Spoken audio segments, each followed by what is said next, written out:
দৌলতদিয়া যে বাসটা ডুবে গেল, সেই বাসের একজন মা তার সন্তানকে জানলা দিয়ে বের করে দিল। সন্তান উপরে উঠে আসলো। মা সারা জীবনের জন্য দুনিয়া থেকে বিদায় হয়ে গেল। আসলে মা আবারও প্রমাণ করে দিল পৃথিবীতে সবচেয়ে সেরা হইল মা। মায়ের সাথে কারো তুলনা হয় না।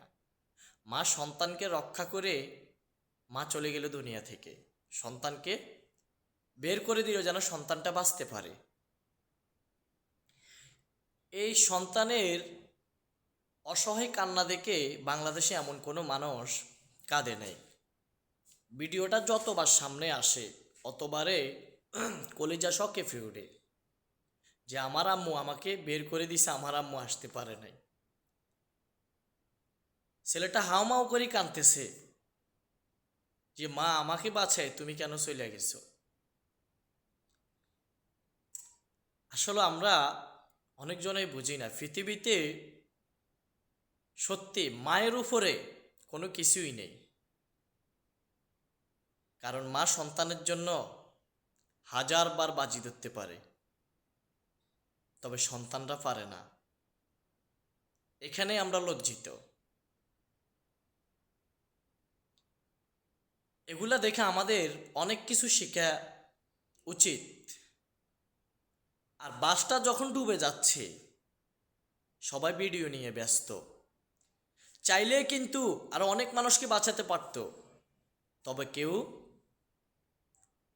একটা মানুষ দেখি নাই যে বাসটা যখন পড়ে গেছে তখন কেউ পানিতে লাফ দিতে।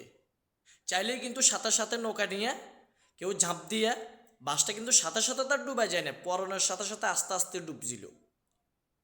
তখন চাইলে কিন্তু অনেক মানুষকে বাঁচাইতে পারত, তবে কেউ চেষ্টা করে নাই। সবাই শুধু ভাইরাল হওয়ার দান্দা আর ভিডিও নিয়ে ব্যস্ত ছিল। কত মায়ের কোল খালি হয়ে গেল, সন্তান মা হারাইল, মা সন্তান হারাইল, কত মায়ের কোল খালি হয়ে গেল। আর এটার জন্য আমরা কাকে দায়ী করব? এই গাড়ির ড্রাইভার ছিল নিচে, হেল্পারে গাড়ি চালাচ্ছিল।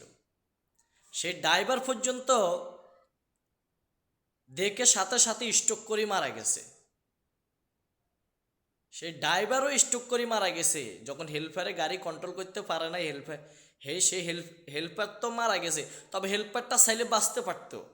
তবে হেল্পার আসলে একজন হেল্পার ড্রাইভার কখনো চায় না যে কাউকে মারতে, তবে সে হেল্পার যথেষ্ট চেষ্টা করছে, যতটুকু খবর পাইছি খবর নিছি। তবে সে হেল্পারও মারা গেছে। হেল্পার চাইলে কিন্তু বাঁচতে পারতো, কিন্তু সে কিন্তু একা বাঁচার চিন্তা করে নাই। তবে আস্তস থেকে গেলেও সে স্বার্থপর মানুষগুলার কথা। এতগুলা মানুষ বুকে চলে গেল, একটি মানুষ চেষ্টা করে নাই। যদি চেষ্টা করতো আর অনেক মানুষকে বাঁচাতে পারত। আমরা লজ্জিত, আমরা লজ্জিত। একটা মানুষ চোখের সামনে এতগুলা মানুষ পানির তলায় গেল, কেউ কিছু করতে পারলো না। কি বলবো, ভিডিওটা যতবার আসে সামনে অতবারে ভিতরটা কাইফা উঠে।